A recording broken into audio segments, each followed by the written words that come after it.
Shalom, selamat pagi Bapak Ibu Saudara sekalian. Pada hari ini Rabu 5 Maret 2025, sebelum kita membaca dan merenungkan firman Tuhan, mari kita awali dengan berdoa terlebih dahulu. Mari kita berdoa.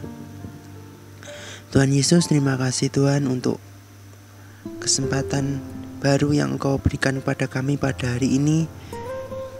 Jika sebentar kami akan memulai aktivitas kami awali dengan terlebih dahulu membaca dan merenungkan firman-Mu. Kiranya setiap pembacaan dan perenungan firman-Mu ini benar-benar firman-Mu dapat kami lakukan dalam kehidupan kami hari lepas hari Tuhan. Terima kasih Tuhan, di dalam nama Tuhan Yesus Kristus kami sudah berdoa. Haleluya, amin. Renungan kita pada pagi hari ini diberikan judul Makna Puasa. Diambil dari Yesaya 58 ayat pertama sampai dengan ayat yang ke-12, dengan fokus kita pada ayat yang ke-6 dan ke-7. Bukan, berpuasa yang ku kehendaki ialah supaya engkau membuka belenggu-belenggu kelaliman dan melepaskan tali-tali kuk, supaya engkau memerdekakan orang yang teraniaya dan mematahkan setiap kuk, supaya engkau memecah-mecah rotimu bagi orang yang lapar dan membawa ke rumahmu orang miskin yang tak punya rumah. Dan apabila engkau melihat orang telanjang, supaya engkau memberi dia pakaian dan tidak menyembunyikan diri terhadap saudaramu sendiri. Ada sebuah fenomena yang disebut love scamming atau penipuan romansa. Penipu menargetkan korban dengan alibi mencari pasangan di media sosial. Ia akan memanipulasi korban sampai percaya pada perasaan yang dituturkannya, lalu mengambil keuntungan secara materi. Begitulah manusia.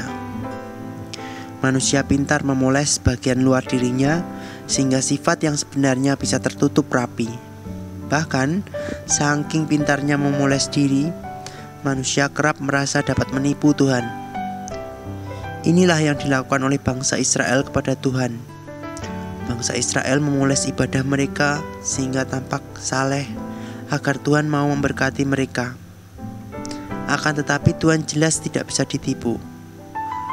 Tuhan dapat menyelidiki bahwa puasa yang dilakukan orang Israel masih diiringi perilaku menindas para buruh, berkelahi, berdebat dan melakukan kekerasan. Tuhan tidak berkenan dengan puasa yang demikian.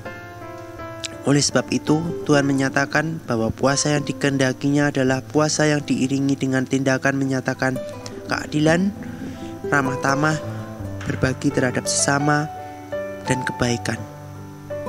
Saudara, puasa bukanlah sarana agar kita diberkati oleh Tuhan, melainkan sebagai sarana yang Tuhan berikan agar kita mengasihi sesama seperti Tuhan mengasihi mereka. Puasa yang benar bukan hanya soal pribadi kita dengan Tuhan, tetapi juga soal pribadi kita dengan sesama. Puasa adalah cara kita berempati terhadap mereka yang menderita dan tertindas. Refleksi, puasa merupakan sarana Allah untuk mengubah diri kita agar lebih mengasihi sesama. Mari kita berdoa. Tuhan Yesus, terima kasih Tuhan buat firman-Mu yang mengajarkan kami makna dari puasa.